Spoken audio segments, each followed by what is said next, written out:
everybody, and welcome back to my channel. As you know by now, my name is Pamiti, and it's always my pleasure to have you stop by. Now, we know that the cabinet was announced last night. I did try and make a video showing President Cyril Ramaphosa announcing all his cabinet members. So a couple of changes have been made there. Some I'm really looking forward to, but at the end of the day, as much as policies may be changed, everyone is going to do whatever they need to do. But what we need is action. What we need is not only implementation or discussions of new policies and just paperwork and administration being done. We actually need the service sent out to the people. We need the service delivered to the people. So congratulations to all the ministers that have gotten their new positions, even the ministers that have been re-elected. But, there are two ministers that I am so far not really convinced about. Two ministers that... All right, let's take a look at this first. An aspect we have constantly alluded to pertains to old infrastructure and lack of effective O&M by municipalities, O&M meaning operation and maintenance. This is the biggest problem that we have in the sector. eThekwini's non-revenue water stands at 58.2%. 45 of it is lost through direct leaks from its various transmission pipes, pumping and storage systems. This amounts to a revenue loss of around 2 billion rand per annum. And eThekwini has been experiencing intermittent water supply challenges, and as a tourist destination, this negatively impacts on the country's economic progress.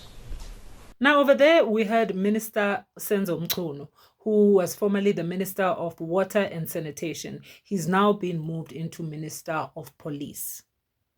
Now, my feelings are a bit mixed. Mixed feelings really about Senzo being the Minister of Police, because South Africa is in a crisis when it comes to crime.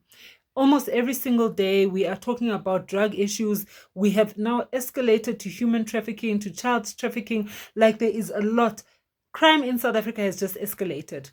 I think in all provinces, if I'm not mistaken, it's almost our daily bread. And South Africans are so tired of crime in the country.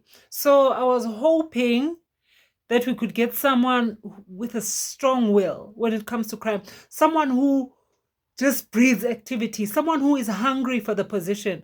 I was hoping that when it came to policing, you could get someone and immediately when you see the person, your hopes are raised that this person is actually going to do something. And unfortunately for me, Senzo is not doing that. I just feel like it's another position that has been sort of given to him, not really on merit, not really that he deserves it, but just giving him a position for the sake of giving him a position. And that causes South Africa to the state of South Africa, the state of crime in South Africa to decay even worse, to decay even further.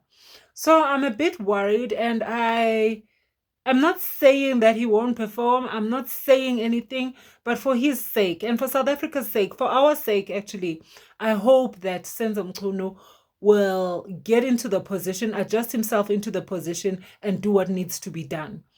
Well, most of us have said that there can't possibly be anyone worse than Ubheki Cele, but when I saw Senzo Mcunu, I was not really convinced. But as I said, this is my own personal opinion and not necessarily the opinion of other people. But as well as I say, I'm not convinced with Senzo Mcunu, that doesn't mean I'm not wishing him well in his new position. I really hope and pray that he proves me wrong.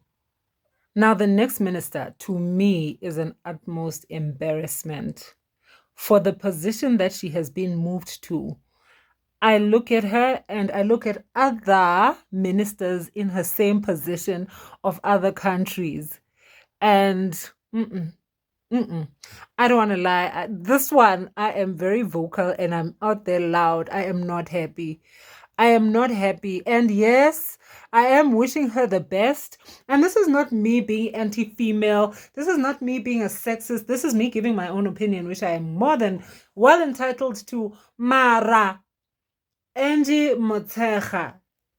Angie Motshega on defense. Guys, please, if you've forgotten who Angie Motshega is, let me give you a flashback. We produced 162 question papers, printed more than 10 million question papers, and had more than, and produced, not more than 6,898 centers were running our exams. We had more than 72,000 examiners with 52 markers, 72,000 invigilators with 52,000 markers.